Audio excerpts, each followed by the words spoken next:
So this Speaking of Pierce needing validation. Thank you. Perfect segue into what is my favorite episode, Advanced Dungeons and Dragons. Directed by Joe Russo, obviously. They're killing it. They are really killing it. They're directing all of the They know what they're doing. So, in my notes I wrote down my favorite episode. The first time I watched this episode, I really didn't think it was going to be going this hard for the D&D theme. Mm-hmm. But they really did just make the entire episode in the vein of Dungeons and Dragons. Second Zero. Everything from even just the title card, where they change everybody's characters, they change the theme song. Everything, It's so much fun. Yeah, new drawing on the origami.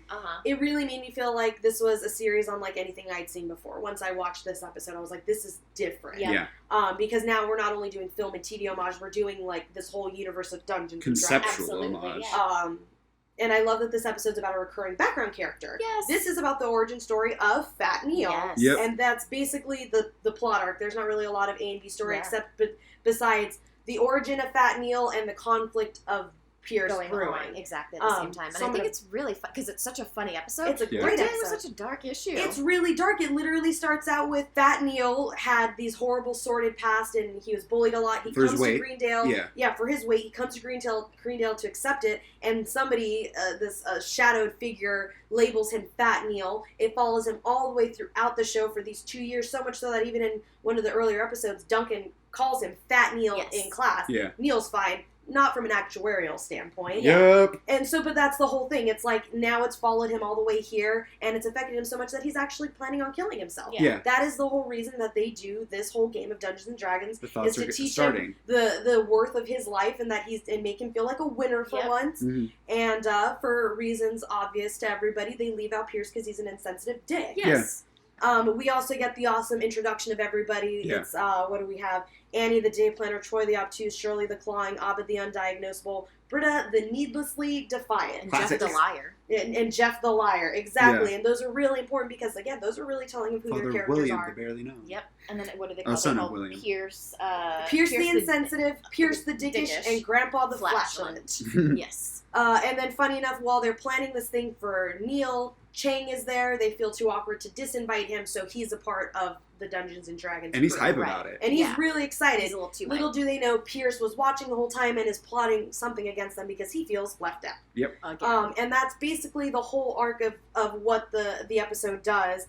Basically what ends up happening, and one of my favorite jokes is when they show up and then Chang is in full blackface because he's supposed to be like a, I don't know, he's a dark elf, he's a dark elf or whatever, full on with like white mascara. Magic user, baby. What? Yeah. That's my thing. Chang is actually is used so well in this episode. But basically they just use this to bless you, deconstruct all of the conflict that's already been brewing between them. Yeah. Pierce shows up, realizes that they did Dungeons and Dragons, didn't invite him. He does one of my favorite jokes, and he was like, first of all, gay. Second of all, stupid.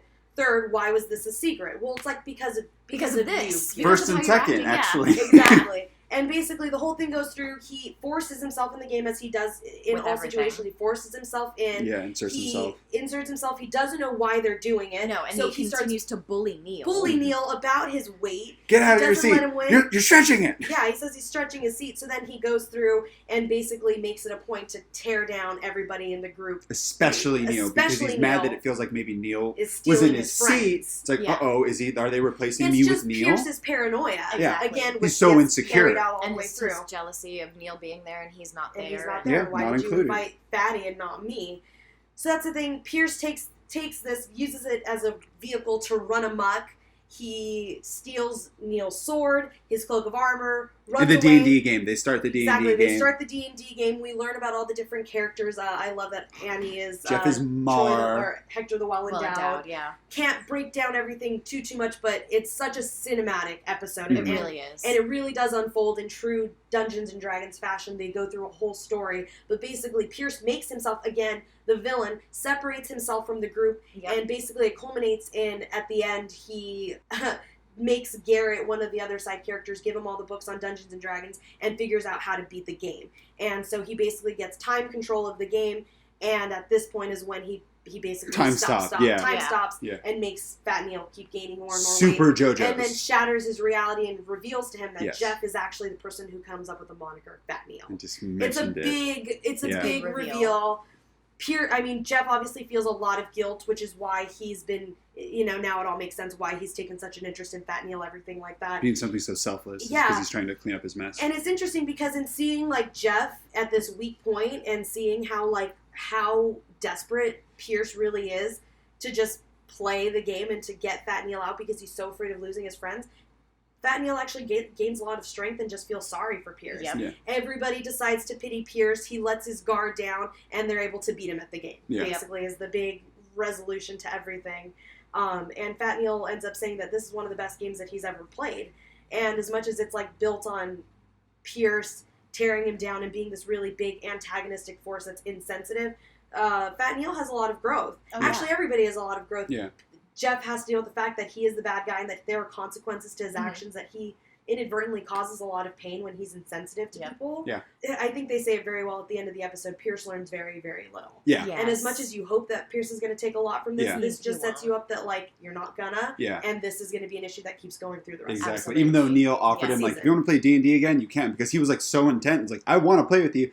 But Pierce, because of the way he's judgmental, doesn't take him up on it and is, again, isolating himself and alone, despite people constantly giving him olive branches that he ignores. And that's the thing. I think this is a lot happens in the episode, but the whole point that it's supposed to display is, like, look at how much happens. Everybody shames him, forgives him, moves on, and all this stuff, and Pierce still remains the same. And everybody else grew, but Pierce stayed the same. Yeah. Maybe he learned a little. And that's something that gets explored and then eventually resolved at the end of season 2. Yeah. So early 21st century romanticism, episode 15. Another Valentine's Day episode. Yup. Yeah. Let's see, that starts with them This starts with straight turmoil. Everyone's arguing in the study room at the beginning of this, aren't they? It's because they have the group fight about the bare naked ladies and Jeff. Yeah. And they want to go to the dance, and there's all of this conflict. Pierce is taking the painkillers, so they're trying to tell Jeff that he needs to intervene. Exactly. And Jeff is like, no, I don't. Why do I have to do this? And then there's this whole blowout, literally right at the beginning of the episode. Where Jeff is like, I don't want to care. I don't want to do any of that. Like, this isn't my job. It's not my responsibility. And and then there's, like, the pseudo issue around the bare naked ladies that everybody fights about. And basically he leaves. He separates himself from the group and is like, fuck you guys. Like, I don't want to do this right now.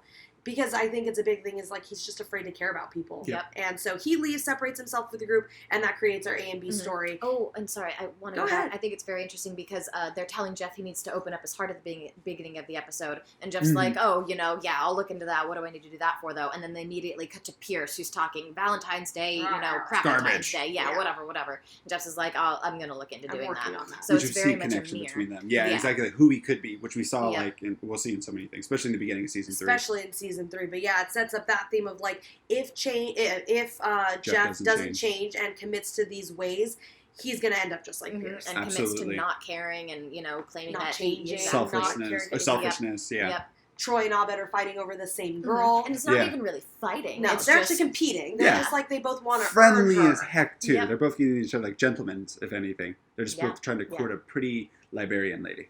Very true. Yeah. And then on the other side of it, this is when Jeff leaves the study group, and then we have the Chang, Jeff, and Duncan episode where they're... Yeah, they have the party. Yeah, where they're separate. Not like Jeff wanted to have a party, but some soccer game, and then turned into a Chang party. And then we have the whole other story with Britta being a lesbian. Oh, yeah, how can we forget about that? Unaware of her lesbian friend, and chastising Annie about, like, being a little closed-minded or unaware, ignorant. Yeah, exactly, So I think it plays out really well with Jeff having the party with all of these strangers who he doesn't really know, when the whole time he is very obviously thinking about the study group at the dance and all of the people who he cares about, who he could be having fun with. Actually, he keeps checking his phone, and then he's realizing no one's texting him, and then he's like, why am I upset about this? Exactly, why do I care? And it's because he realizes, throughout the course of the episode, these are the people that he cares for, and the reason that he went off on them was because it's terrifying. Like he says in his text message, there's this whole text that he recites as a speech at the end of the episode where Jeff is like, it's scary to care about one person. It's terrifying to care about 7 people. Yeah.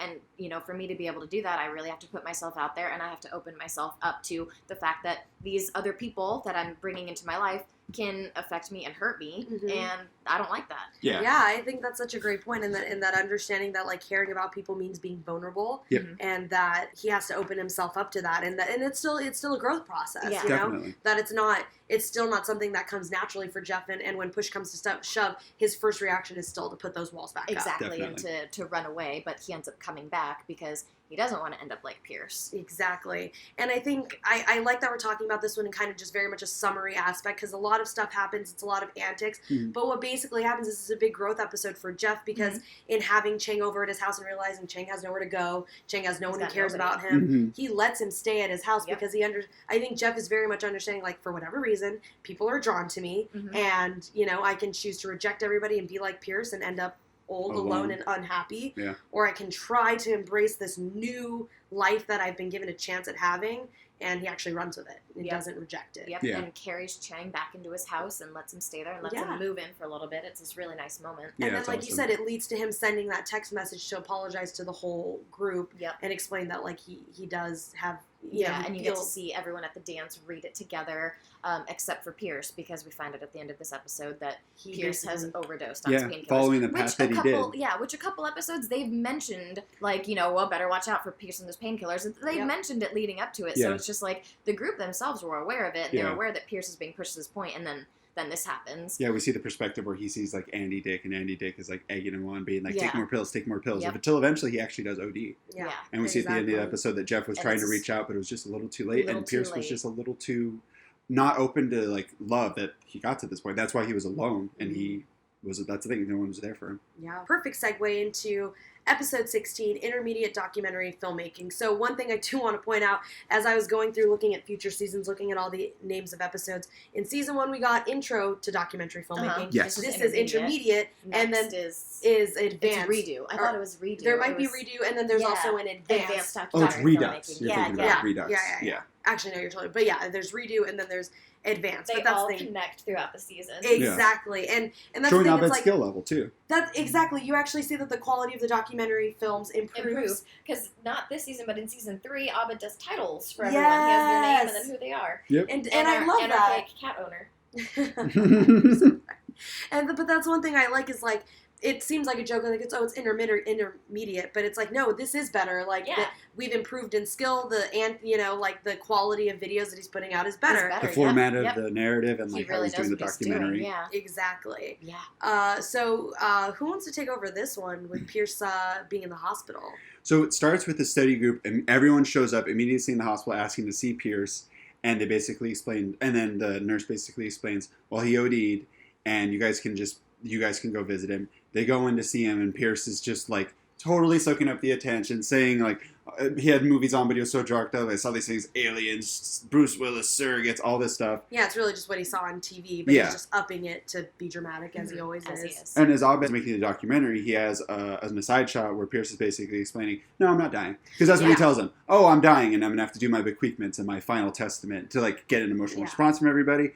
Then he says to him, oh yeah, I'm not dying. I'm just trying to mess with them to show them this is what you get for not paying attention to me. Which is also like, that's such flawed thinking because you separated yourself, but he's like, oh, I'm mad at you guys for not being around me. Which is a theme that constantly, like you guys said, constantly comes up in this entire season. Yeah, exactly. And I think it's fun because, like Ash said, it's immediately off the bat. We know that, but the other characters don't know it. So they go through the whole episode like, why is Pierce doing this? Is this real? And then it's just him fucking with them. Oh, he wants to exercise tortures them specifically because he wants them to appreciate him. Like, it just shows like the flaw in his logic. Because how is someone going to appreciate you when you're mentally torturing them? That's not going to make anyone specific. appreciate You know, Shirley gets tortured with like bad talk behind him, but she knows she won't be a good person and listen to it. Britta gets tortured with charity, but she's also so poor she could use that charity. He's very specific in what he uses to get to them. He makes a mistake connecting Jeff with his father, and that continues because into another scene. He stirs that shit pot. He tortures Troy. He lives together with him, and then he uses one of his biggest fantasies and ruins it for him, and Troy literally freaks out. With LeVar Burton, all he wants is a signed picture of LeVar Burton,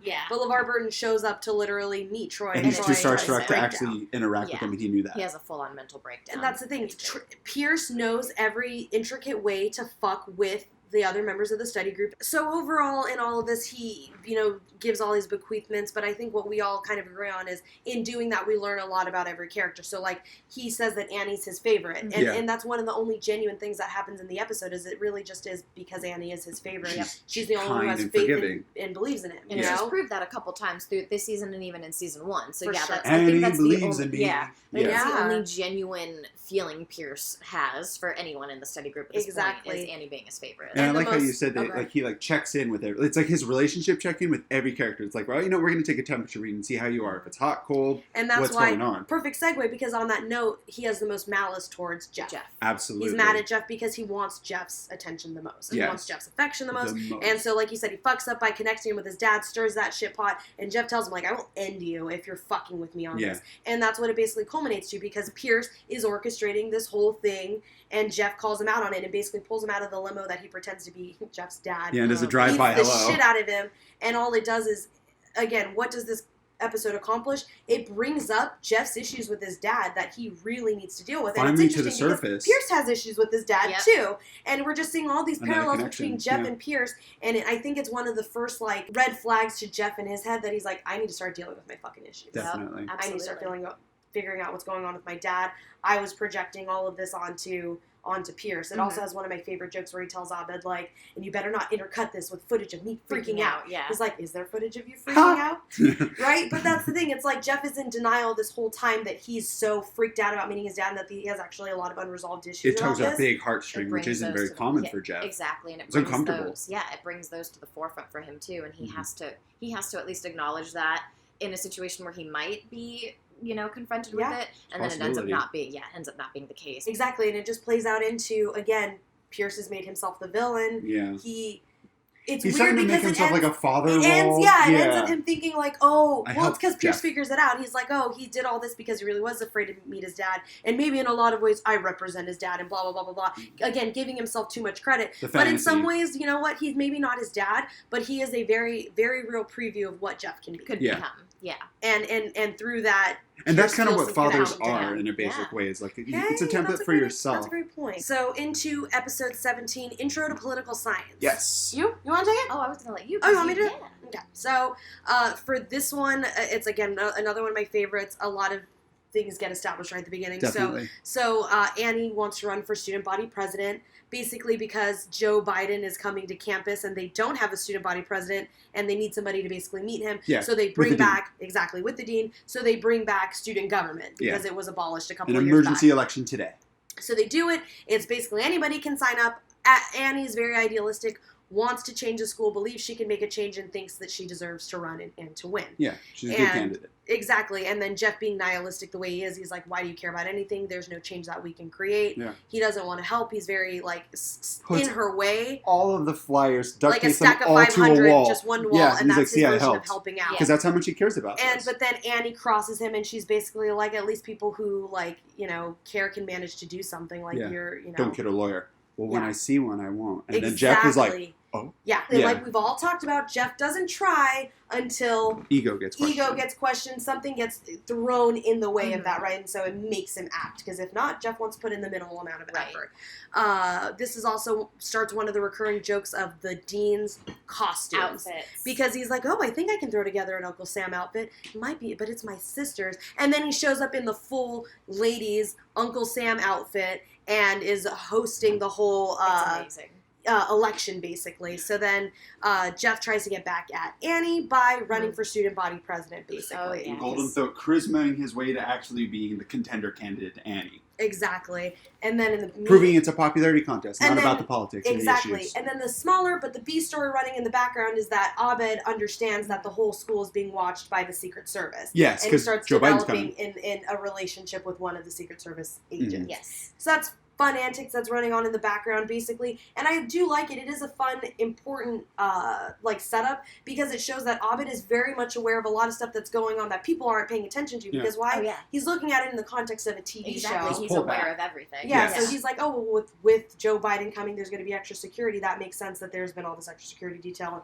people I've never seen before because I'm constantly scouting everything. Yeah. That's Abed's very much that's Abed's role. Yes. But basically, this whole episode unfolds. It pulls a lot. It's a great Annie Jeff episode. We get a lot pulled out of them because we both see the lengths that they're both willing to go to win. For their point and for their side. Exactly. And that they're actually both willing to play very dirty. Exactly. Oh, yeah. Oh, yeah. And so Jeff's trying to just prove a point that it's like politics isn't about anything but showmanship, saying fancy words that sound good together, and I'm going to win by doing everything that you hate. Exactly. Annie tries to win because she does believe in trying to make the school a better place, and she is trying to win for the right reasons. She believes in good ideals and like actually trying to make a change. And she believes that's more important than the popularity contest, and that's why she'll win instead of Jeffrey. Exactly. And she sees that that's actually not really going so well for her. No, she's so upset to realize that people are as dumb and as vapid as Jeff says that they are. So then she's like, well, if you want to beat me at my own game and take this from me, then I'll beat you at yours.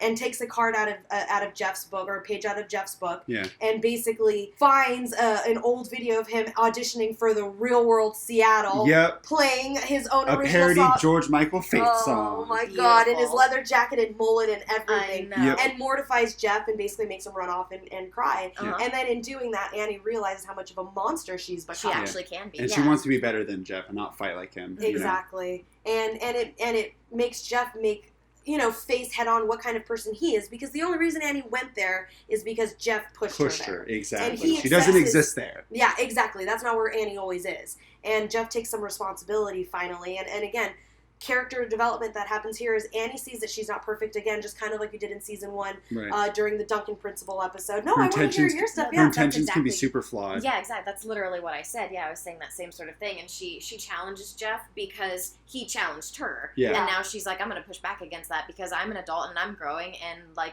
you can't just push me down and tell me that you're right. And tell me that this is just how it is. I believe that, if people care, change can happen and stuff, and Jeff just wants to crush that in her. And so, just out of principle, she wants to prove him wrong, And make him feel that small. Exactly. And, and she doesn't. She's successful, but then she realizes it doesn't make her feel very good. She doesn't like it. Not how she operates. At the end of the day, even though she can be manipulative and very much in the same vein as Jeff, she's a good person, and she doesn't like making people feel that way. Yeah. Exactly. And in the end, they both are humbled. They're both they both admit fault, they both admit guilt, and that they're sorry, and then they're both like, maybe neither of us deserve to be student body president. Which I think is kind of fun, and then it ends with a very joke thing of they end up doing the election, and as Troy and Abed are basically making a whole newscast out of it, they announce South Park wins the election. And they both voted for it. Exactly. And they're like, oh man, this is why we abolish student government in the first place. Exactly. And Abed ends his newscast by basically telling everybody how to make a bomb. A homemade bomb. And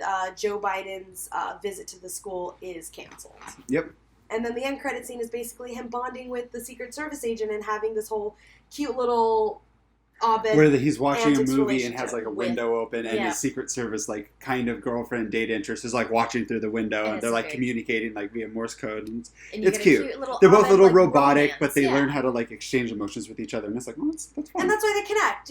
I like seeing that type of relation too, where it's not just like Annie and Britta and Jeff or Shirley and her husband. It's like, no, we just really get along, because I've met people that are just chill together. Abed, though, who aren't maybe on the spectrum, but it's like, they have a conversation between the Secret Service agent and Abed, and she's like, I always pick just the sixth person in Duck, Duck, Goose. Like, a lot of things she connected with with Abed on, and she's kind of like this realistic character of like, not everybody's as lively as these characters. There are a lot of Abeds out there that maybe aren't on the spectrum, but are also just like, I don't understand all this social they think differently and they interact stuff differently like that, in the world. Yeah. And they deal with stuff differently. The episode culminates with everyone respecting each other's interests and each other's wants and not judging anyone, basically. Exactly. And then now we judge super hard on episode 18, custody law and Eastern European diplomacy. So Jeff is pretty fed up with Chang living at his apartment, and that's kind of like what motivates a lot of decisions he makes. Shirley does give Jeff a document saying, can you have Chang sign this? Because like Miranda said, it'll basically give away the parental rights. And Jeff uses that opportunity talking to Shane. He's like, you know what you can actually do? How about you just get yourself together, and then Shirley will probably like it. And get out of my apartment. You should really get out of my apartment. Again, this furthers the idea that Jeff always manipulates the situation to his benefit. He's still him. He's still season 1, episode 1 Jeff, but he's grown so many layers around himself that he's like more of a person.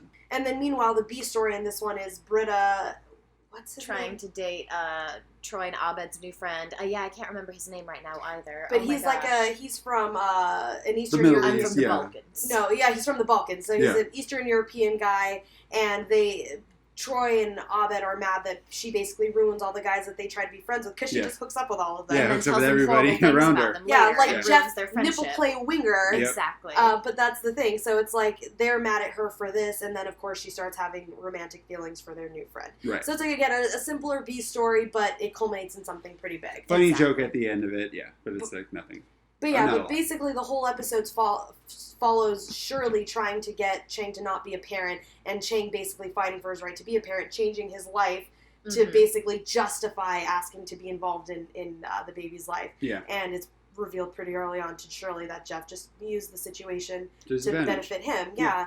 So now he's kind of stuck in the middle of all of it, and it just craziness ensues because then Chang, being the crazy person that he is, takes this as like an opportunity to go full force. He kidnaps kids that aren't Shirley's, Yeah. Yep. thinking that he's taking Shirley's kids and teaching them Spanish, even though he After doesn't know school. Spanish. Mega racist. Yeah, he takes the wrong kids.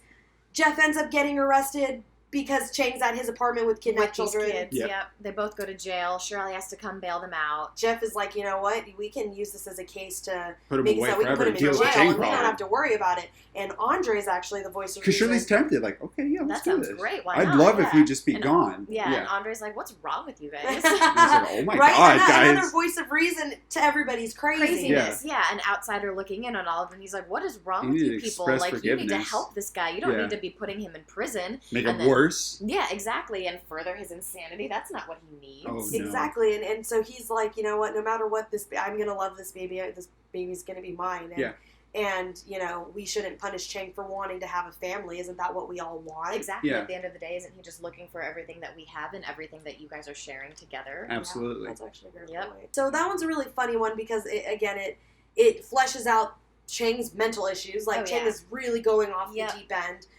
Strengthens Shirley's relationships within the group because, you know, she can go to Jeff in this time of need, and even though he manipulates it, he ends up trying to do the right thing, and they connect, and it obviously And they develops have a really relationship. nice moment. Yeah, you get to see some Jeff Shirley stuff that Yeah. you don't really get too much of, but Not I always yet. appreciate their Not stories yet. together. Yeah, not yet. It's the start of something anyway. beautiful, though. Mhm. Yeah, exactly. And on the other side of it, it's like, okay, so maybe Chang's going to start getting some help because we're realizing Chang's way off the deep end with his issues. Yeah. Yeah. And then the Britta, Troy, Abed story basically gets resolved, and like Britta finds out that this guy was a war criminal and was loved it. and loved Mm. just mass murdering tons of people. Tries to tell that to Troy and Abed. They don't want to hear it. Finally, they find out, and they're like, okay, if our friend's a murderer, you can tell us. Yeah. Exactly. And- That's and something that's fine to It let us strengthens know. their relationship because Britta, again, is always being labeled as the worst, and so Yep. she and just she feels didn't like want to be the worst and telling them that, so she tried to keep it from them. And they're like, Yeah. "That's something you can come to us with. Yeah. Yeah. That's fine." And so their relationship kind of grows from there because they're like, we get it, we're really hard on you, so like maybe we need to give you a break. And Exactly. so We'll there's cut a you some bonding slack. moment And between then them. Cheaper does a movie right after that. right after that, Catfish. That's true. Oh my God, you're right. 19, Critical Film Studies, which is another great homage episode. Ooh, It's actually a cool double homage episode Yeah. because half of You're it, right. the B story, you get Pulp Fiction, and the A story is Dinner with My Dinner with Andre. Andre, Which they So I'll obviously let did it Ashley with take Abed. this one over. Yeah, Yeah. this one, interesting enough, is directed. Some of you might know Richard Ayoade from the IT. Yeah, Oh, cool. I love Really this funny guy. comedian, like super hilarious guy. So I love that he directed this episode because, like Stone said, it's 2 homages in one. Yeah. And this season just goes crazy with those. I love it. So the big story, I guess, or the A story for this would be Abed trying to get it, trying to form a closer relationship with Jeff because he feels that they've drifted apart. And just Jeff.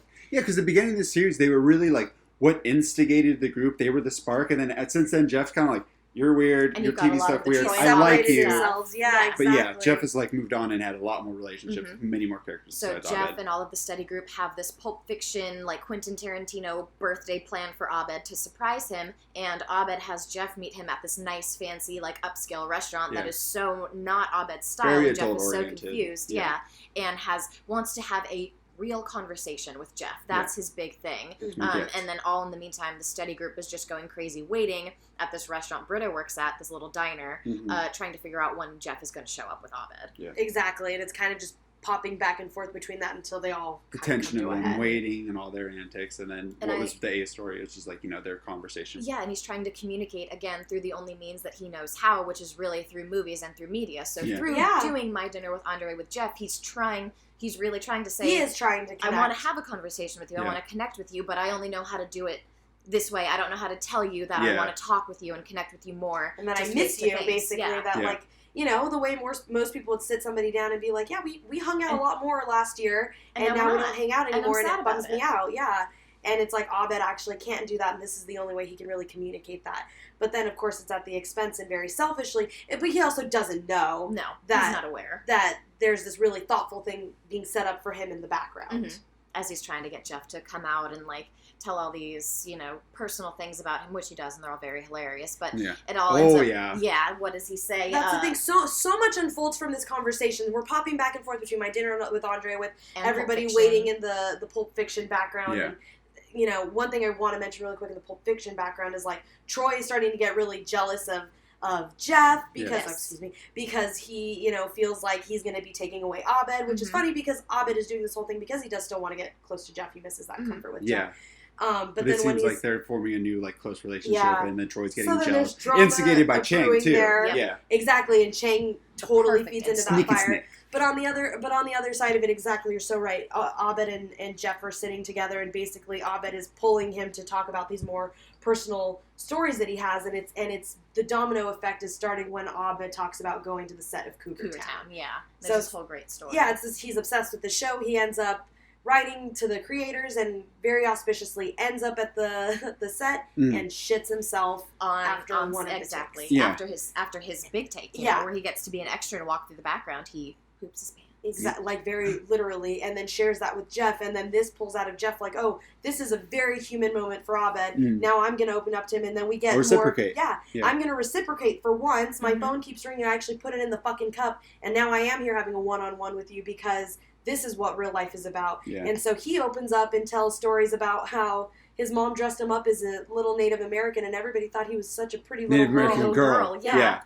And then he was just, braids. By the end, he was just happy to think that they thought he was pretty. Exactly. Yep. And oh my God, hilarious, yes. But it's so telling of Jeff as a character because you're like, wow, you had these issues even back then. Ego above all. And all you cared about was the fact that they thought you were pretty. Yep. Wow, Jeffrey. Yeah, yes, exactly. Please. And that's the Give thing. Me more. It's so funny because it comes out of like a very manipulated, constructed event on Abed's side, exactly 100%. But then it brings out these really, really human moments in both of them. Right. And then Jeff really, really opens up just for the entire study group to come in and crash their dinner. Yep. Well, doesn't it get revealed that Abed is actually like doing a bit to Jeff? I think that's before that. Literally, it leads yeah, because into that. The waiter is like, well, my waiter. Yeah, exactly. And then he comes and is like, and then Abed's story was he mentions the Pulp Fiction thing or something, and then Abed's like, wait, what? And then he's like, check, please, check. Wait, aren't you doing My Dinner with Andre? And then he's like, wait, My Dinner with Andre? Like, cool. Yeah, you're right. And then everybody shows up, and then it's revealed that like Jeff had this whole thing planned, and Jeff is devastated. Jeff's like, "You fucking are you kidding me? I put a lot of effort into stupid this. Bit. Yeah, exactly. I spent a lot of money. I got you a cool gift. Yeah, exactly. Which it's obviously revealed. You got like the prop thing from and Chang manipulates Troy into accidentally destroying it because he's which just is hilarious. Yeah. Chaos bringer. But that's the thing. It shows Jeff's vulnerability. He's really hurt. He's like upset that he was basically manipulated into opening up, and he's like, and this is what I get for trying to do something thoughtful for you. This is why we don't hang out. Yeah. Exactly. Yeah. Did you even poop yourself on the set of Cougar Town? Right. That's not important. But that's the thing, and it's so true. Like you said, he's vulnerable. He put himself out there, and now he's embarrassed. He shared these intimate things about himself that he's never told anyone else. Yeah, and it was all just for what, a bit? Another stupid movie bit. Yeah, yep. Exactly. But it ends with a really nice scene with them in the diner anyway. And they all resolve everything and forgive each other, and basically Abed says exactly what you said, like, I was so caught up in trying to connect with you, and this was my way of doing it, that I didn't see that, like, that you guys do care about me, and you guys are there for me, and, like, I need to actually be, like, aware and grateful for that. And like Ashley said, it's just a really beautifully wrapped up episode. It ends in My Dinner with Andre fashion with narration and everything. But they all learn something, and Abed learns to be more aware of how his antics and everything affect the people around him. And Jeff learns that, like, caring about people means accepting their flaws and dealing with, like, we hate that this is how Abed communicates sometimes, but this is but at least this was his way of telling me that he missed me. Yep. So we'll get into episode 20, competitive wine tasting. This is a fun one, but I don't Pretty, know that it pretty really, easy. Yeah, pretty easy, but it shows a lot of good like Pierce Jeff stuff because they weirdly enough end up going after the same lady You're in right. a wine class that's Yeah. available Wine in tasting Greendale class. that they can take. Super chill. Right. What kind of college are they Chang going shows up to? too. Yeah. Yeah, Chang shows up too because there's a lot of free coats that he can get, You're which right. is hilarious. Yeah, But so yeah, hobo. Jeff tries to go after this lady and he gets shut down, and then Pierce ends up Swooping in. and getting her, and Jeff is just like so blown away by this. He has to find out Yeah. how this happened and This how can't he happen. can exactly His how he ego can make it can't handle it. unhappen. Yeah. Yeah. How can I destroy this? This has to be a lie. This has to be a manipulation. This something. has to be a reason. There has to be a reason she's picking him over me. And, Yeah. and then in the course of like a day, they're like, and we're going to get married. We're engaged. And Exactly. Jeff's It's like, whoa, instant. this is Yeah. crazy. It's like one day to the next. Yeah, we went on a date and now we're gonna get married. Yeah. Yeah, we can't Yeah. be apart from each other. And then what ties into this story, because that's the A story, the B story, Britta and Troy get to take an acting class together. Yes, with Professor Sean Garrity. Oh, Yeah, that's a he's really back. good one. Yes. Sean Garrity's back, and basically Troy is a little upset that he doesn't have any like personal pain to draw from for his Exactly. acting experiences to make them authentic. Because he had a really positive life. Yeah. And everyone High loved school him. job. Yeah, so he has to make himself a sordid backstory and says that his uncle put his finger up his plop plop. My pop. Which is the best. But then Britta, because she loves broken men, all of a sudden is like Just is so infatuated drawn with to Troy him. and indulges it. And Abed calls him out and was like, dude, come Yeah. on. And Troy's You know like, this I is know, I'll good. come up with it. And it isn't until basically Britta stupidly, again, Britta's another situation. And she calls out that that Troy was abused after Pierce makes a joke, like a dumb, Oh, yeah. crass joke. Cornholing. Cornhole. Pierce, Cornhole, you can't say that cornhole. word. Yeah, and then he says it like 4 times. Troy Pierce, was Troy molested. Yeah. And then it all comes to a head, and Troy has to, come out in front of everyone and be like, "Oh, hey, yeah, that's not what Yeah, happened. she just I have made to that own up." up and have this whole conversation with Britta," which ends up being really nice because he kind of tells Britta, "I'm not this person," and Britta's like, "Troy, I'm attracted to, whatever, like vulnerable men and Yeah. this and that, and Troy's like, "Well, maybe that doesn't have to be the case, and maybe you can be this other person," and they have a really sweet moment that kind of hints at some stuff. Yeah, exactly. This definitely continues, and I think the first time we see it, it's after Is it the dance episode?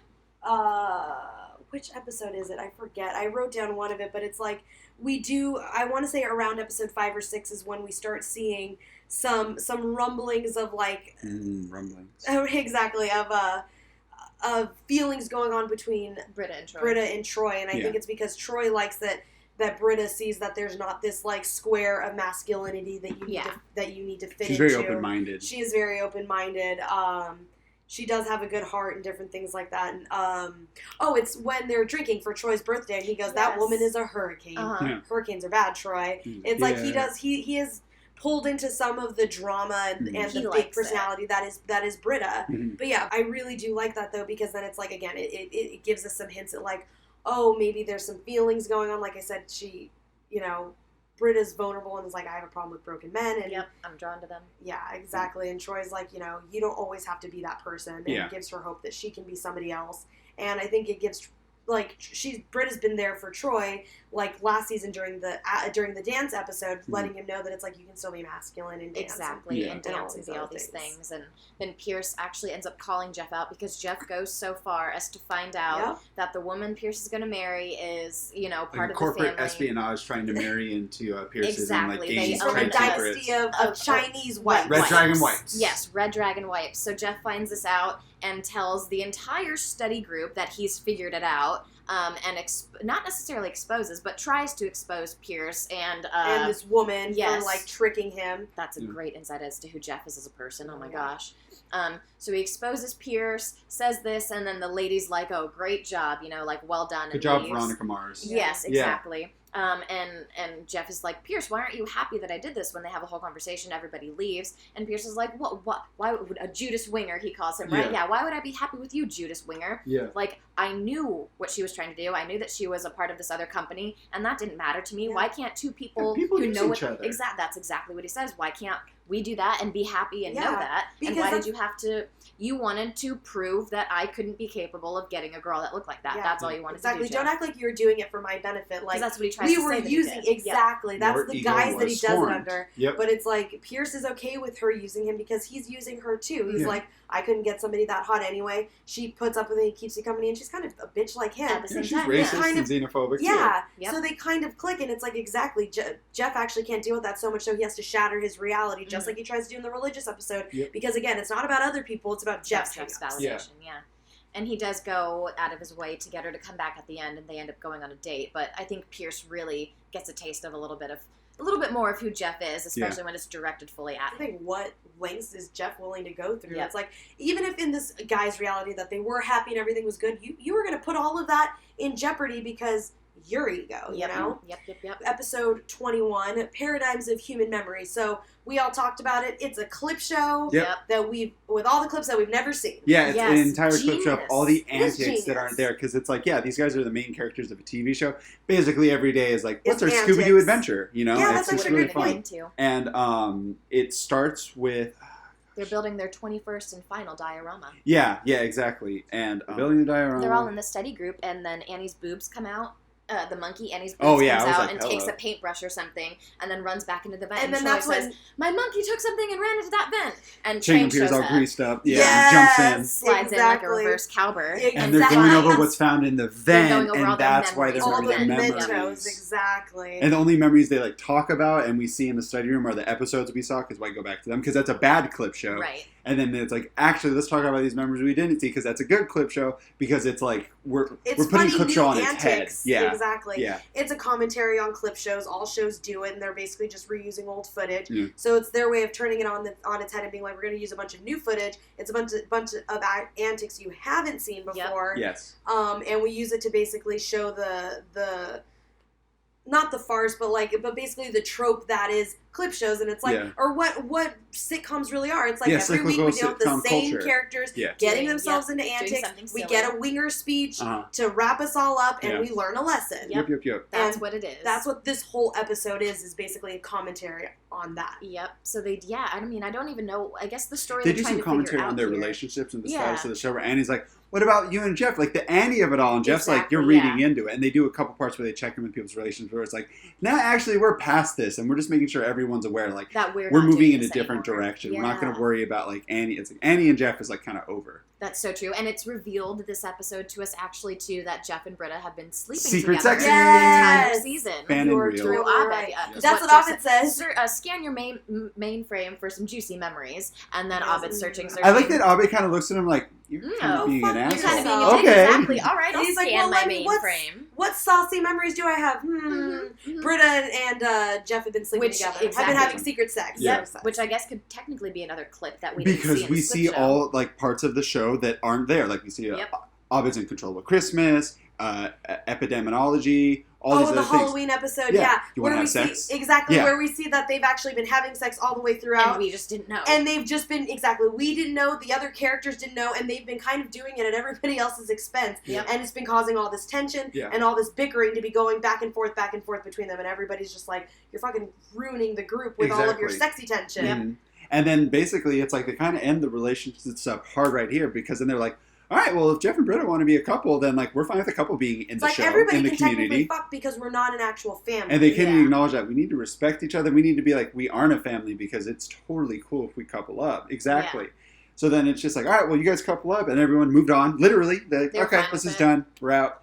And clip show's over, and then Jeff and Britta are like, this isn't now fun that everybody anymore. knows, yeah, it's We not lost it. stop. Yeah, you want to cut And it the off. relationships do. are all over for now. Maybe we have Troy and Britta kind of brewing in the background, but like the main ones we started in the beginning of the series That's are actually a great finished. point, yeah. It's an end point. It's a bookend. It's done. Yeah.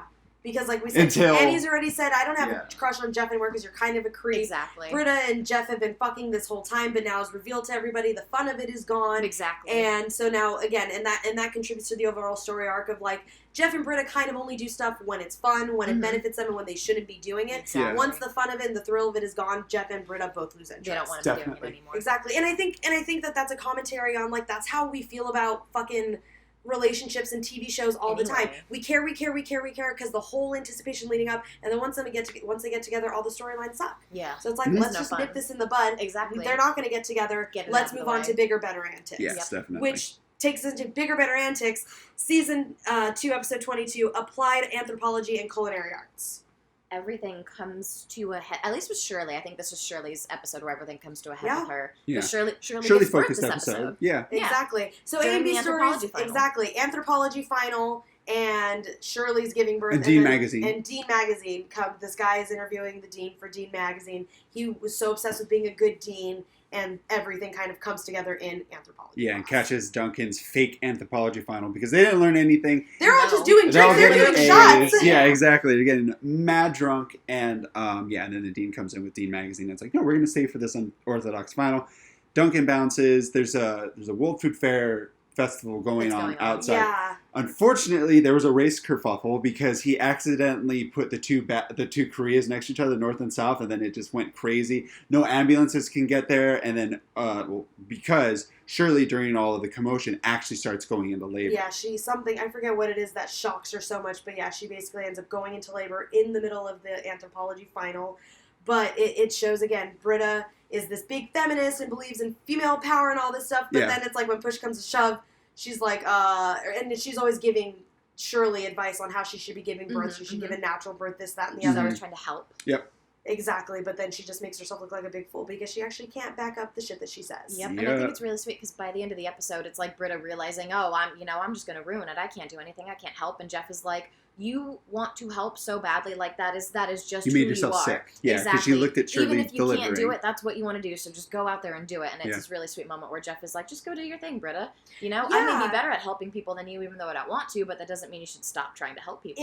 I love that you said that, exactly, because I think it gives Jeff a moment of clarity of like, am I better than you? Yeah.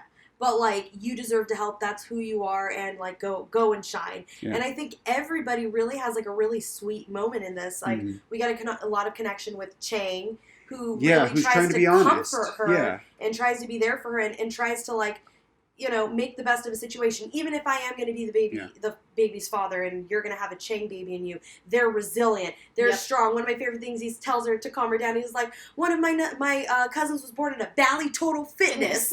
10% incline. On a treadmill, you're right, at Bally Total Fitness. Yeah. And he's doing everything that he is capable of and that he can do to try to help coax and get Shirley through this without her totally freaking out. Yeah, everyone's really displaying their strengths personally. Jeff is giving out his wisdom to help Britta. Britta cares so much. And Abed is using his experience to help coach them through. Because he's already given birth. Britta is trying so hard. Yeah, exactly. A baby in one of the previous episodes. Exactly. I'm sure Troy is trying to help. I can't remember, and I don't know what Pierce is doing either. But Troy buys their handshake. Yep, the clap. That's the other story that's going on. As at one point, Pierce is just like, Troy and Abed have had this like best friend handshake where they tap their chest and then tap their hands, and then Pierce notices it. Is like, what's up with that?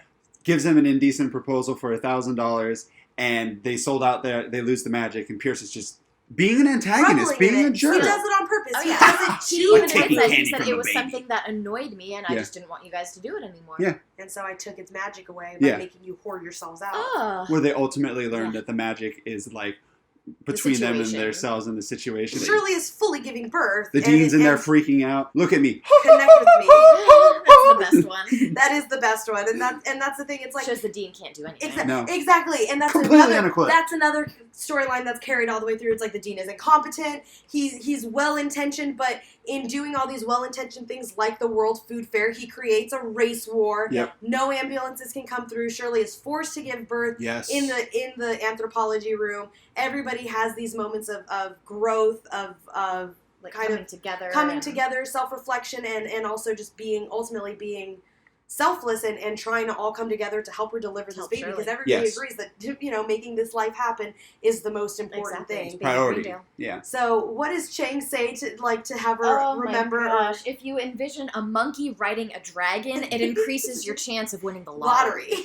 And he's so animated when he does acts the whole thing out. Oh, it's so funny. But that's the thing. He really is trying to help Shirley through, and he gets her all the way until Andre can show up, and then she pushes the baby on through, and then it comes out, and Chang. It's a black person. Let's just be real. It's a little black baby with little curly hair. It's so cute. But the thing is Chang immediately admits concedes. He concedes. He's like, I have to be honest. All Chang babies are born with a tail. So that's not my baby. Yeah. So that conflict is put to rest.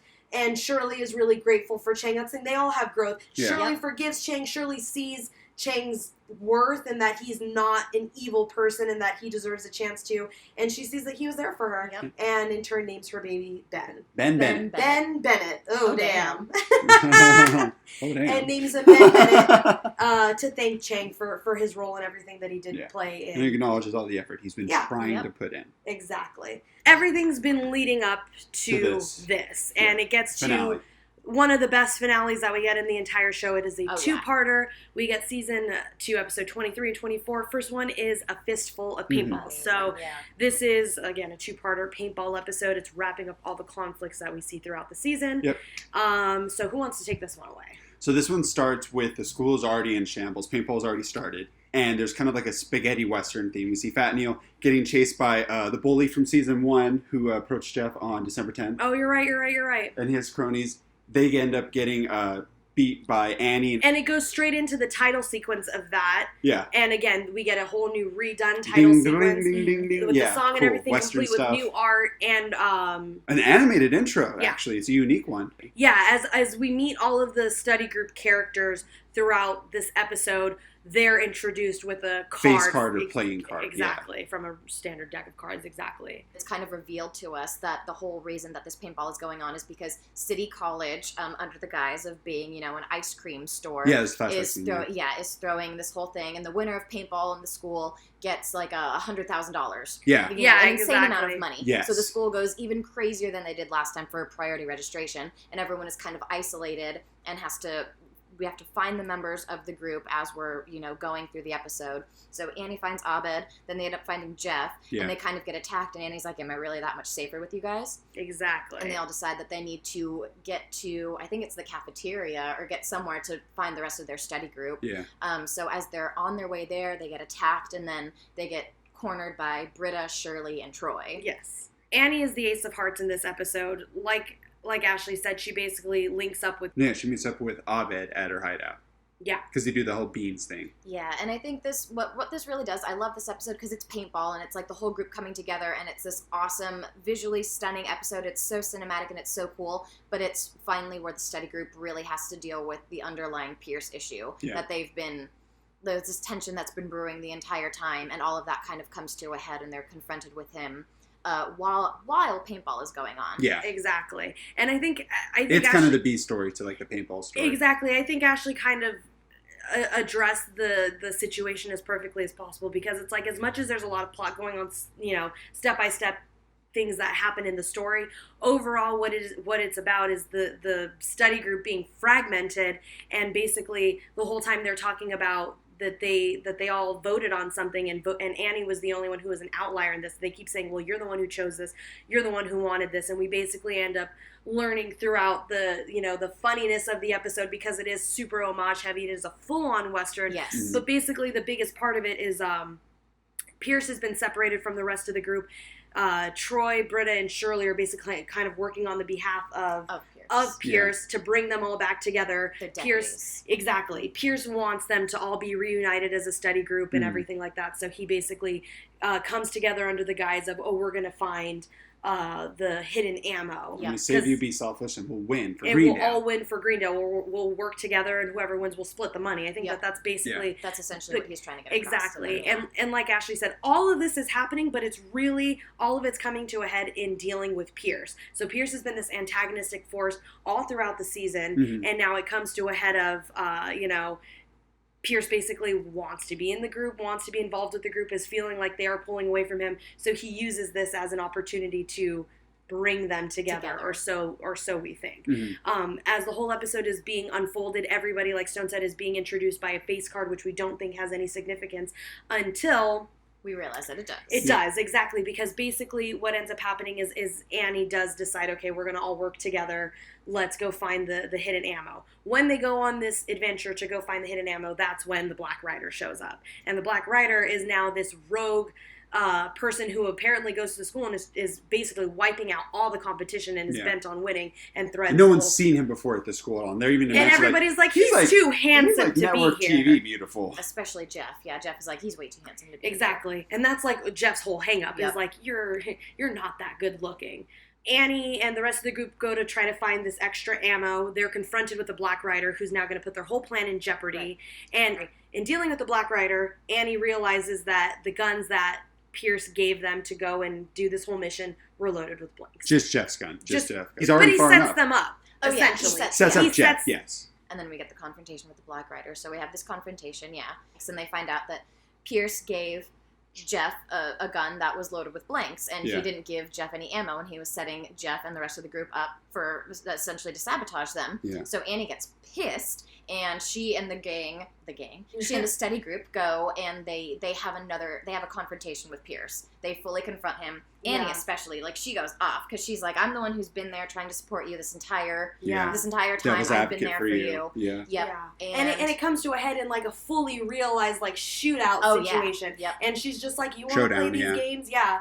And she's just like... Pick up the gun and play. Yeah, pick up the gun and play then. And she basically reveals to him because Pierce is like, you guys always never invite me. Yeah. This is how you always treat me. And she was just like, yeah, no, you weren't invited because we were voting on you. Exactly, And basically it's revealed that the whole study group met without Pierce because they were deciding to vote whether they should let him back into the study group next year. Because for the whole season long, he's been an antagonistic force. He's been fighting with them. He's been causing problems. He's been pushing back at them, and he's been trying to force his way in and just being a lot of drama that everyone's pretty much sick of, and they're calling him out on all of his shit at this point. Yeah, exactly, and I think that this is a huge moment for Pierce because he's been living in his own world this whole time. He's feeling excluded. He's feeling the victim. Feeling that. Yeah. He's the victim, Yep. and then now he's being very much forced to deal with the fact that it's like, oh, they're actually voting on me. They have the power to kick me out of the group because I'm causing all these problems. But he never sees it like that until this point. Yep. Yeah. Meanwhile, obviously, the rest of the group splits off, and they're the still looking costume, for They're still looking for all this extra ammo. They find the dean and they basically figure out, well, now that we've dealt with the Black Rider, we deal with Pierce. Pierce basically pretends to fake a heart attack and shoots the Black Rider. The Black Rider's out of the game he's now. out of the game, and it's revealed that he's a part of a whole an outside bigger, force that's actually interacting that with is, Greendale. and he was called in as a ringer to take out people in Greendale, and he takes an online class, and it's revealed that City College is actually behind this whole thing, and they're trying to infiltrate and win their own competition and get everybody to trash Greendale. Exactly. And we switch from a beautiful Western motif flawlessly into a Star Wars motif. Yeah. Exactly, because it very much ends up where the next one begins. Yeah. And it's a really, really great execution, and you go from the group realizing that what Pierce says, I'm out of your group, no way, like, you're out of mine, and I'm starting my own thing, and I'm going to win, and I don't want anything to do with you guys. Great point. Isolates himself again instead of apologizing, being part of the group. He's like, well, well, then I'll be my own thing. Yep, exactly. I'm just going to go, and I'm kicking you guys out of my group, and I'm still not going to own up to all of my horrible, horrible actions. And I'm going to keep on going. Exactly, and one thing I like to mention is just this, again, this episode is fully fleshed out and realized, complete with, like, when we go to Pierce's lair, there's, like, Garrett and Vicky saloon dancing, you know, and then that place gets totally trashed after. It's very, very, very cinematic, and like you said, leads into, we go flawlessly from a Western into a Star Wars episode. So the last one, season 2 finale, episode 24, for a few paintballs more. So again, we switch from the spaghetti Western motif into Star Wars, and they lay very heavy into it. Complete with the rolling title at the beginning. Yes, which is great, and they address that, and they're like, let's not drag this out. And then they give us that fun little thing, and then this is where the group has to come together to save Greendale. Yep, it's revealed that, like, the Dean Spreck from City College is, like, he has, like, a Darth Vader reveal. They literally have a Darth Vader reveal. And all the City College students that are registered online show up, and they're basically stormtroopers. It's really cool. They go for it right off the bat. Yeah. You're so right. And then this is the thing, too. So after they went to go try and find all the bullets, they find the bullets, and since it's from the old game, they have, like, futuristic guns. So that's one reason why they switch, and they have, like, all these visual cues where it's like, he wasn't in that costume at the end of the last episode, but they're just kind of, like, already, like, switching over, like, we changed our gear. Yeah. It's already, like, it's going to be different. Off the vest, it's happening at the exact same time, but we're having a shift, and it actively happens over everything. It happens before our eyes. And literally the Western motif gets like, oh, it's over, it's killed, it's done. And now stormtroopers are in. We're in this, like, space theme, basically. Stakes are up, and you understand, like, things matter right now in Greendale. Greendale's in jeopardy. Yeah. Because it's destroyed. That's another thing. Is like, paintball always like wrecks the school, but $100,000 destroyed the school with everybody wanting to do it. And exactly, and with no prize money, they're never going to get out of the hole that they've created. Greendale effectively be over. That's so what Dean Strike's goal is. Yeah, so the entire school has to band together and collectively choose a rebel alliance. Yep, exactly, and they have to choose to save Greendale. And Jeff they and agree Troy, whoever wins the money is going to give the money to Greendale. To Greendale, yeah, to save and clean up the school so that City College can't just, come in and make it a parking lot like they were saying earlier. Yeah. And you get some really great tension that was hinted at earlier on in the season with Troy and Jeff, and both of them want to be the leader and step up and execute their plans to save the school. This is where it comes to a head ultimately, where it's like, no, we're going to address this. Yeah, and then they're kind of going back and forth because Jeff doesn't want to relinquish the power. But Troy is being willing to be like, but I'll take it and I'll lead. But Jeff's like, no, I'm waiting for it to be thrust upon me. And it's like, dude, that's such an egotistical thing that you think everyone's going to be so helpless that they're waiting for you. And I think it's fun because a lot of the side characters get to shine in this episode. We see obviously Magnitude. Kendrick Kuyu, Leonard. Yeah, exactly. Actually, everybody that we've gotten to know over the season comes together. They have a really big in moment. This. Yeah, because it's the whole school. It's the whole school coming together and fighting for something that they love, which is Greendale. Yep. And everyone putting their problems aside because it's like, Greendale matters more. We love this place. And it's where we can exist and have crazy paintball games. Do we want to lose this place and have just regular school? No, we don't want to go to that. So they end up executing. They decide to execute. They devise a whole plan, right? Yeah. Half attacking the troop force and then half storming the library. On the outside. So they devise their teams up, and then it's revealed that City College has captured Pierce, and Pierce is telling them that he can give them intel on Jeff Winger, and he's trying to get in with the enemy's side. Yeah, exactly. While this is all happening. Yeah. And meanwhile, again, super Star Wars vibes are going on because now Abed's laying super hard into the Han Solo before Jeff can slouch into it. Exactly. And then Annie's just loving it because anytime Abed plays these characters, Annie is like twirling her hair and she swoons over it. So she's like starting to get more and more into Abed, and she's like, listening to his judgment and trusting him and all these different things. And everything starts coming to a head because they realize the ante is just up. They just keep bussing in truckfuls of more and more. They have a Gatling gun inside the ice cream truck. Like, the enemies are, like, super prepared. Yeah. And they're in an uphill battle. And that's just the like thing. Star Wars. They try to devise a plan that's basically foolproof. And, of course, in typical movie fashion, things happen, get in the way. And it's very much like they have to, they all have to work together. They're split up, and then they're at the end of their ropes, and it's kind of like what they can do with the least amount of stuff that they have. It's and on their own, to a certain extent, because at this point, we're into the episode. A lot of people have gotten taken out. Shirley's the only one left in the library. Yeah. Troy's able to execute his plan and destroy a lot of troops. Exactly, and take out everyone that was inside the school. But, everyone is basically gone except Shirley, so Shirley's trying to find out who's still going on the outside. Yeah. Only one really left is still Britta. Everyone's getting massacred and taken out by this Gatling gun. And it's, kind of brutal, right? It's like we watch all this dramatic stuff happen. It gets really, the ante is fully up. It's like Abed and Annie kiss in this huge cinematic moment where they, destroy the inside of the building, everything like that. The paint explosion. Like you said, Shirley's the only one left. She gets into a golf cart and starts wheeling around trying to find everybody. She's done ways. She's going to be the bad bitch. Outside, a part of Jeff's troops have made their last stand. They already agree that they're going to go to Denny's if they win. Yeah. And they make their charge, and they all just get picked off one by one until Britta, who's just sitting there scared, is the only one left. Yeah. She hops in Shirley's golf cart, and they just go nuts. Sideways guns spinning out, everything. It's just I badass. genuinely think the first time I watched it brought a tear to my eye. That's awesome. Not gonna lie, because it was just so cool to see that and see these two women just band together. And Britta's like, "What are we gonna do?" She was like, "We're gonna save the school's ass. That's what we're gonna do. Let's do it." It's up to us. And then they do it, or they make you think that they do it. So they take out all of the people, and it's awesome moment. To celebrate. They shoot Britta. Shirley jumps out of the car to celebrate, and then Shirley gets shot. There's still a few more troopers inside. There's a couple of them, and it's ice cream truck. Horrible because then City College is like, "We won, we did it," and everyone from Greendale is just devastated. Yeah, they've lost. And you see all the guys coming out of Greendale in their little stormtrooper outfits from City College, and they're like, "Yeah, we won." And then they see this guy, and they're like, "Who are you?" And he says, "Your mother's lover." Exactly. And Pierce actually ends up saving the day. Yeah. Exactly, he does. He was undercover, dressed as one of the other stormtroopers. Faked a heart attack to get the guy's uniform, I think, actually. Actually, he shoots him and takes his uniform. Pierce finds it in his heart to come up with this plan, and he wins the money, and he gives it to Greendale. Yeah, he decides to do the bigger thing. A moment of selflessness. He does, but I think it's really funny because he has this moment of selflessness.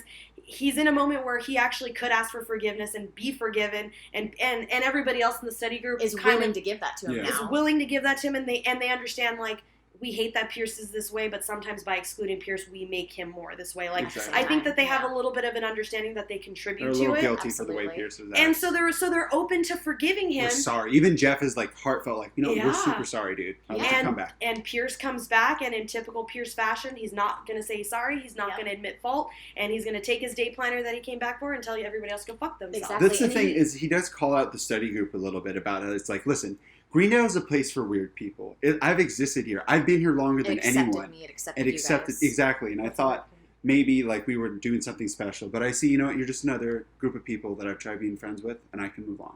Because he's been doing this since before the study group, and he's going to do it after, and he walks away. It bums me out because, it's like he could have had this big moment, and he could have learned, and instead he doesn't see that it's like he's pushed them away. And I think he does admit it a little bit. He's like, he calls I himself expect out. that they're always going to, Abandon leave me anyway, so and I I just push make it them happen. there, Yeah. of course. But It's a you're sickness, just but I admit it. You're just another group of people to have done that to me. Exactly. And why are you any better than me when we're all here? Yeah. We're all at Greendale. And it all accepts us with all our craziness. All of our flaws. And they're like, you're right. And he's like, I know I'm right. But because of that, instead of doing kind of like the TV expectation choice, he's like, I'm going to take that I'm right. And I'm going to take one of the few times Pierce is righteous. And he's like, I'm going to just take my win, walk out. I don't want to deal with this. Leave. I don't want to deal with the toxic stuff anymore. Let's just later. Let's just it's the end of the year. done. Yeah. Later, dude. Yeah, see you after summer, maybe. Summer.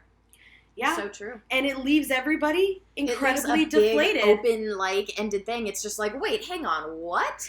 And Right? so much so that Jeff is like, oh, no, he's going to come back. Yeah, he's going to walk right back in that door. Yeah. And they're like, oh, of course he is. And they literally are just there thanks. waiting for him to walk back. Yeah, and that's basically where it leaves them, right? Yeah. It leaves them Right there, suspended, waiting for him to return, and he doesn't. Yeah. And it's this big open-ended thing of like, there's been so much lead up to this, so much tension. It comes to a head in the biggest episode that we can possibly have, and literally the things get fought out through paintball, right? Yep. Everything's laid out on the floor, and we actually don't know if Pierce is going to come back. Exactly. And It's as a we big see as question. everybody stares out the door waiting They for him to don't come know either. back, they don't know either, and they already realize that there is a little bit of a hole in their group. Exactly. They were voting on this earlier, and now they're like, oh, wow, if we would have voted Pierce out, is this how we would have felt? Who knows? I think you're so right. I think for a second they're sitting there thinking the consequences of their actions. Yeah. Mhm. Whether it's we took a vote on him being in the group in the first place, Or all That the was way wrong. through. Yeah. Yeah. All- We should have talked to him about it. Yeah, we should have talked to him about it. Maybe we could have included him more. Like, I think there's a lot of reflection going on Definitely. here, and it leaves a big open-ended thing of like what's going to happen season 3. Yeah. Right? Really quick, and I would like to mention Cougar after the Town people. episode, Yeah. we get a Cougar Town fucking cameo. Very so that is awesome. Busy Phillips and the son, that's Courtney Cox's son in the show, Yeah. from Cougar Town, make a full-on cameo Yeah. in It's the awesome. finale. I And it's do worth love noting that. because Abed was in an episode of Cougar Town. as well. Yeah, and then this whole season they're talking about how much Abed is into Loves Cougar Cougar Town. Yeah, it's his Abed show. loves So it's a Cougar great Town, little- it's his favorite yeah. show. It's a in the great little RoboCop moment. readout. Read Yeah. it, Yeah. Exactly. So this is a really, really fun Man, thing. how It's lucky we kind were of that it was a still on that one. I know, as I was scrubbing through, I got to find them. But yeah, so it's a really touching moment because all these loose ends are tied up. Like I said, even this cute little reference, it's like, Yeah. oh, we're bringing it all back. Exactly, Yeah. yeah. Like, And if you've made it through all of this, I was about oh to my say, so gosh. proud of you guys. Wow, Yeah. proud of us. Big Proud of us, time too. This is a commitment. lot. Yeah, season Um, 2, there was a lot to unpack. A lot of stuff gets set up, a lot of layered stories. Exactly. That ends up all, it matters throughout the entire season and comes to a head, and they do it in such a good way. And if you haven't seen the show and you're listening to this, we can't tell you enough that you need to just go watch the show Indulge and experience yourself. this for yourself. Yeah, our It is such a descriptions will treat. never do Yeah. it justice, and just for the sake of time, we also can't mention every single Everything, joke. because there's too many good things to mention. That's why you need to go watch it. Exactly. Watch it for yourself, experience it for yourself, and we hope that you'll join us again next week to break down one of the best seasons in our opinion of the show. A lot of stuff going on. Oh yeah, we should probably put our social media really quick before we forget. Before we Yeah. go out, if you want to follow us, you can go ahead and follow Miranda and I on our production Instagram, Girl Crush Productions, and then Stone over here, you can follow him on Newest Type Labs and check out all the cool Gundam models and everything that he gets into there. Yeah. Which is How pretty do you sweet. spell yours just in case? Oh, yeah. It is NEWESTTYPE_labs, LABS. Yep. At Girl Crush Productions. Yeah. That's on our Give Insta. us a follow, reach out, talk about community. Yeah, or any let's of the start other a awesome stuff conversation. that we're Yeah. into. Yeah, we'd love to hear from you guys. Yep. And for now, signing off, and we'll see you next week for the meatiest episode yet. It'll be season 3. Season 3. And we'll be back next week. And peace out. Janine, guys. bye-bye.